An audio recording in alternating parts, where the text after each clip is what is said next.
I'm Karina. Let me first take you back to the days before I married into the Mallister family. My life was pretty simple, nestled in Rome. My pops ran this cute little grocery store in the city, and my mom was a school teacher. My younger brother was the troublemaker in the family. You know, the typical Italian family where pasta nights were a sacred tradition, and the noisy Sunday dinners with the entire family were a must. I had just graduated with a degree in sociology, unsure about my place in the world. It was time to explore and find myself. Then I met Dan. I was a 24-year-old waitress working part-time at a cozy little cafe. Dan, a 25-year-old American, sat in the corner with his table, diligently learning Italian. He was a bit older, but he was exactly my type. Our banter game was strong, and before I knew it, we were dating. While Dan was doing his thing, I was climbing my own ladder. We were in an international long-distance relationship. After a couple of years, I landed a job as a researcher in my field. Life was treating me well, and I was proud of how far I had come. Then one day, the man of my dreams dropped down on one knee and asked me to be his forever. Of course, I said yes without a moment's hesitation. Dan was not just asking me to be his wife. He was also asking me to leave Italy and move to the States with him. It was a daunting decision, leaving behind my family, my culture, and the country I had always called home was a big leap. But I knew that true love often requires sacrifices. It was not like I had never been to the States. My mom belonged to the States. I'm half American. I had only met Dan's parents, Charlotte and David, over video calls before. And guess what? They were nothing like my Italian folks. Dan's dad was a pretty big deal in the medical scene.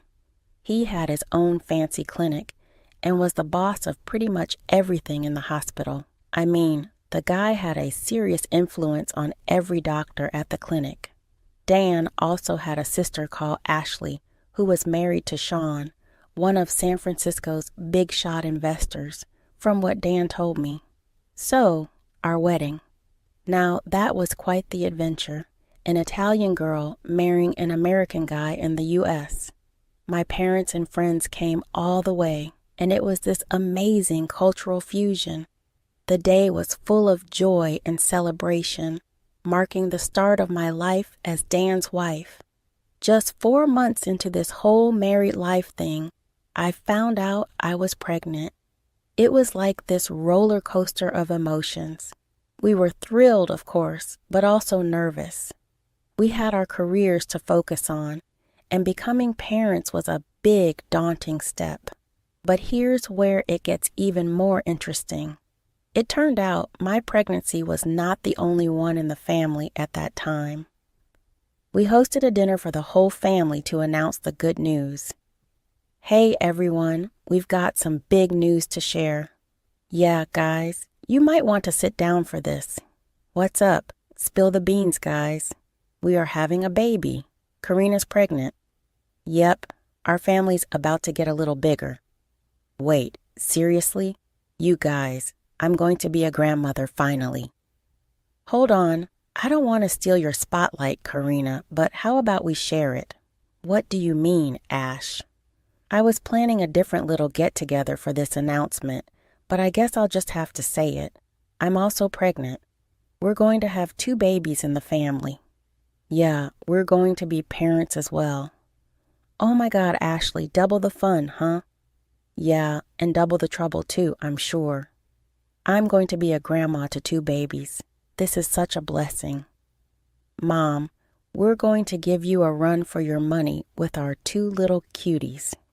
Well, I might not be a grandpa yet, but I can promise you this.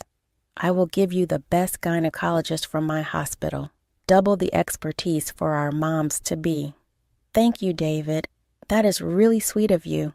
You guys are making this already incredible moment even more special. Now we can do a shared baby shower too, This is going to be so much fun. I was over the moon with happiness. Little did I know that this game of play pretend, where Ashley and I were pregnant at the same time, would later take a dark turn. But for now, in those early months of our pregnancies, it was a time of joy. Ashley and I did everything together during our pregnancies, from reading parenting books to sharing our cravings for pickles and ice cream. For both of us, it felt like we were living in a dream. We even threw a joint baby shower, and it was the most fun I have ever had. We laughed, we cried, and we shared stories about our hopes and fears as expecting mothers. David also hooked us up with some fantastic doctors at his clinic. The big day finally arrived, my due date. I started feeling those labor pains and knew it was time to head to the hospital. As soon as we got there, I was swiftly whisked to a hospital bed with Dan right by my side. The nurses were there, trying to keep me calm amidst all the pain. David walked into our room with a doctor and a couple of nurses. He looked really tense. This is the doctor who will be handling the delivery today, and these are the nurses who will be working with him. Wait, this is not my gynecologist. Your gynecologist could not make it today. Deal with it, darling. What the hell, Dad? I already had a lot on my plate today. Your sister also gave birth some hours before. What? Ashley gave birth too? Why didn't you guys tell us? There's no time to discuss this now. Your wife is in pain. Your baby can be here any second. Dan, you need to leave the room. What? Dad, this is my wife and my baby. I'm not going anywhere. Dan, it's not just about that. The doctors need space to work efficiently, and it's a crucial time. But I don't want to leave her alone. I was in so much pain that nothing mattered to me anymore. I just wanted the baby to come out of me as soon as possible. It's okay, babe. I'll be fine. She won't be alone. The nurses will be here to support her. It's a medical procedure, and we must trust their expertise. Let's go. I remember moments of it, just flashes. The excruciating pain, the overwhelming exhaustion, and the distant sound of the baby crying. But it is all a haze, like trying to recall a dream upon waking. After pushing our baby into the world, I was drained. I could barely keep my eyes open, my body longing for rest. The nurses told me it was a boy and then swiftly took the baby away, assuring me they would be right back. I was too tired to ask or fight. The whole thing was a blur. When I finally opened my eyes, I saw Dan sitting by my side. His eyes welled up with tears. Dan, why are you crying? Is our baby okay? They took him away and never came back. Yes, Karina, he's okay. Then what is it? Why are you upset? Well, it's just, I don't know how to say this. Our son has Down syndrome. Down syndrome? They said they're still running some tests on him. I just want you to know that I love him no matter what. We will face this together as a family. Of course, Dan, he's our baby and we need to be there for him. It will have its challenges, but he is our son and he's perfect just the way he is. When I first held our baby boy Luke, it was like everything else just faded away. His tiny fingers, his little nose, all of it was pure magic, and I could not ask for anything more. Dan and I had a heart-to-heart about our son's diagnosis, and we decided right then and there that we would love and support him no matter what. We were ready for any challenges that might come our way. We also talked about Ashley and her baby boy, 2 cousins born close together, but with different paths ahead of them. It was a reminder of how unpredictable life can be, but it also made us even more determined to give our children all the love and support they needed. We got home from the hospital, and the next day, Charlotte decided to pay a visit. Well, isn't Luke a special little boy? Yes, Luke is a very special and sweet child. Special in more ways than one, I see. Mom, be nice. He's so different from other kids, isn't he? Yes, he is, and that's what makes him unique. We love him for that. Unique, sure, but will he ever be able to lead a normal life? What about school? Can he even go to school like other children? Mom, we'll be working with specialists to ensure he gets the education he needs. And by the way, he can go to school just like a regular kid does. You know, you might want to get used to the idea that he will not be getting into any prestigious universities or achieving big things. Will he be able to work or contribute to society, or will he just be a burden to you? He's not a burden to us. Luke will follow his own path and we will support him. But what about his future relationships? Will anyone ever want to be with someone like him?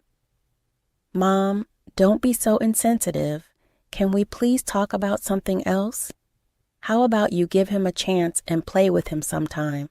Luke is a very happy kid. Oh, please, he is not my cup of tea. I have better things to do.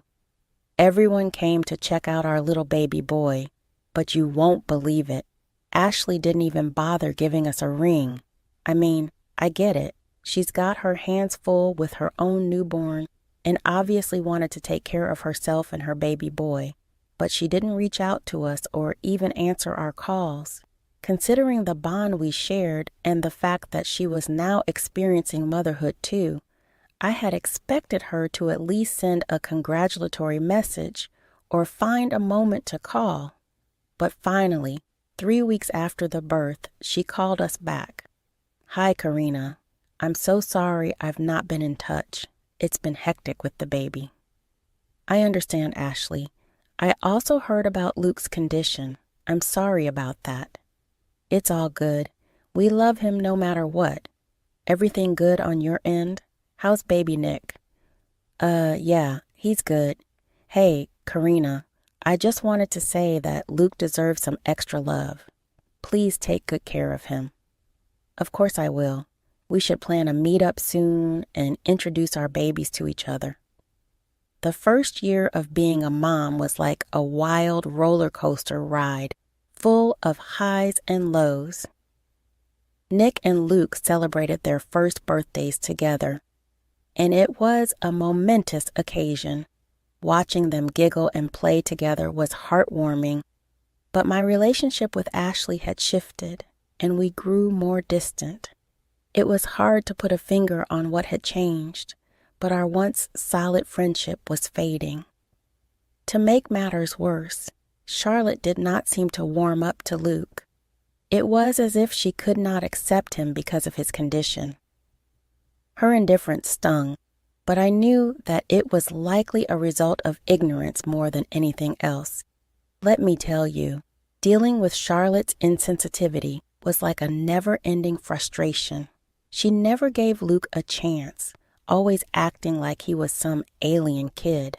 There were a few instances that stood out like sore thumbs, making me want to shake some sense into her. One time, I overheard Charlotte talking to her friends about how she had only one grandchild. I mean, she was right there, and it was like a dagger to my heart. It felt like she was erasing Luke's existence, as if he did not matter in her world. Another time, we were at a family gathering, and Charlotte made a comment about how Luke was so different from other kids. She did not even try to understand him. Dan was just as upset as I was. The last straw came crashing down before the party Charlotte hosted for David's birthday. The entire family was invited, along with other work colleagues and friends. Even Ashley and Sean had flown in from San Francisco and were staying at Charlotte and David's place. The night before the big party, Dan and I were invited for a family dinner, which was when things went ugly. You could have stayed at home with Luke, Karina. Sometimes I feel like throwing up just looking at him. Mom, are you serious right now? How can you hate a little child who's done nothing to you? Yeah, it is time to stop this. Luke is a part of our family, and you can't treat him like this. Don't get so dramatic, Karina. I just don't want him here tomorrow. There will be important people, my friends. I don't want them to know that my grandson is disabled. It will not be a good look for this family. Charlotte, you are his grandmother. You should love him unconditionally instead of wanting to hide him like a shameful secret. Well, I don't like him, Karina, that's for sure. And now that I'm putting it out on the table, let me tell you, I never liked you too. Don't be so rude, Charlotte. Can we discuss something else? Oh, please, David. You know I have never liked this woman. Karina, your son with his disability is nothing but a burden, a constant reminder of imperfection. Dan, you should have married someone more suitable, not this foreign woman with her strange family and their unconventional ways. Dan, I've been meaning to say this since the day Luke was born. I want you to take a paternity test because someone like Luke could never be my grandson. I've never trusted her. Maybe she slept with someone else. Mom, are you out of your mind? Just let it be, honey. This whole thing is so unnecessary. Yeah, Mom, we trust Karina. She would never do this to Dan. I think you should stop pointing your finger at her. We love Luke for who he is. End of story. I could not believe Charlotte's accusations. It was painful that she thought I would cheat on Dan. When we got home, I feared that she would never stop doubting me. I needed to prove her wrong, especially after she insulted me like that in front of everyone. So I asked Dan if he would take a paternity test to put an end to her doubts. Surprisingly, Dan agreed, probably to ease the situation. The following day, we decided to skip David's birthday party. I just did not have the energy to face the family, especially Charlotte, with her suspicions still hanging in the air.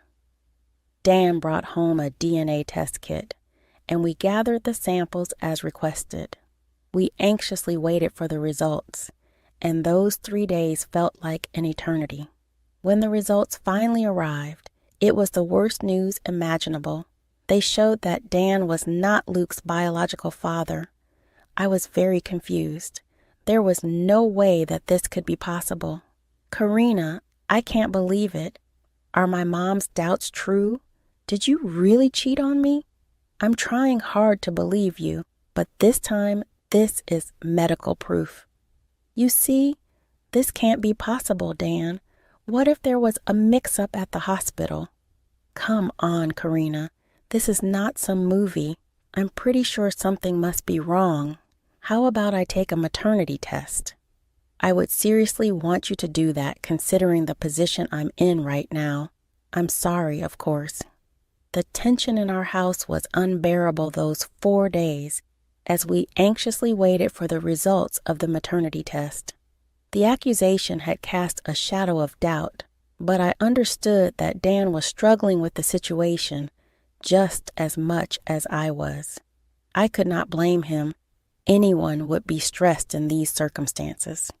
When the day finally arrived and we received the results, it felt like an eternity. The maternity test confirmed what we had feared but could not quite believe. I was not Luke's biological mother. Our world was turned upside down. The baby we thought was ours, the child we had celebrated and cared for as our own, was not biologically connected to us. The revelation left us both with many questions. How had this happened? What was the real story? We could not help but recall all the little details that seemed suspicious during our hospital experience. The way Dan was not allowed to be in the delivery room, the presence of a new doctor, and the fact that Ashley was giving birth on the same day. Get Luke. We are going over to my mom and dad's place. I'm calling my dad and telling him we are going to be there in half an hour. We finally got to their place after a while. What was the hurry, son? Is something wrong? Dan showed them the DNA test results. This can't be possible. Whose baby is that if you're not Luke's parents? Dad, tell me this was just an innocent mix-up, or I'm going to sue you. What did you do to my baby? Calm down, everyone. We need to talk this through. I will give your sister a call so she can be part of this conversation too. David stepped away and was on the phone for a while. After chatting for about 5 minutes, he got back. Well, I told Ashley to bring Nick along with her. Dad, I swear to God, I'm going to take your hospital and you down if you don't start talking. I'm sorry, son. Luke is actually Ashley's son. She went into labor early that morning and called me right away. Your mom was at a club meeting and I could not reach her, so I went to the hospital alone. Ashley was already there and the baby was on its way. After the doctor informed me of Ashley's baby, she called me into her room and begged me to take care of the child. What do you mean by take care of the child? She wanted me to give it away. She told me she did not want the baby and asked me to lie to everyone, claiming she had a miscarriage. We were grappling with the situation already when Karina entered the scene. I was with Ashley, and when she heard about Karina coming into the hospital, she had this other plan. She asked me to promise her that if everything went well with Karina's delivery, I would give her your baby. My little girl was in pain. She was begging me to help her. I could not say no to her. So Nick was our baby all along? You have always spoiled Ashley, but this is unbelievable, David. This is beyond unacceptable. The fact that you switched our baby with Ashley's baby is just disgusting. How could you betray our trust like this? You had a duty to be truthful from the start. We have been living a lie, thinking that Luke was our son. Do you have any idea how heart-wrenching this is for us? Ashley walked in the door with Nick in her arms, her eyes red from crying. Ashley, you're here. Is this true? You and your father have been lying to me as well? I lied to you, Mom. I lied to everyone. Luke was born with Down syndrome, and I was overwhelmed. Sean and I did not think we could handle it. We made a terrible decision and dragged Dad into it. I just could not keep the baby. I'm sorry, Karina. I did not mean to steal your son, but I was too desperate. I wanted to be a mom. You came in at the perfect time, and I got tempted. You asked David to switch the babies? How could you do such a thing? You played with our emotions and tore our lives apart. This is not just some petty secret. You had the responsibility of being a mother. What you did is not just a mistake. No one deserves a mother like you, Ashley. Oh, Ashley, if only I had known that Luke was your son. How could you do this to us, David? Why did you let her go this far? Well, Charlotte, I can't believe I'm saying this, but thanks to you, thanks to your doubts and your accusations, we finally uncovered the truth. Luke is indeed your grandson after all. None of us wanted this mess. But now we have to deal with it and find a way to heal and move forward. It was an incredibly challenging time in Dan's and my life. We got Nick back, of course, but we had become so attached to Luke, and letting him go was heart-wrenching. Dan and I were determined to do whatever it took to bring Nick back into our lives. We worked closely with child services and followed every legal avenue available to us.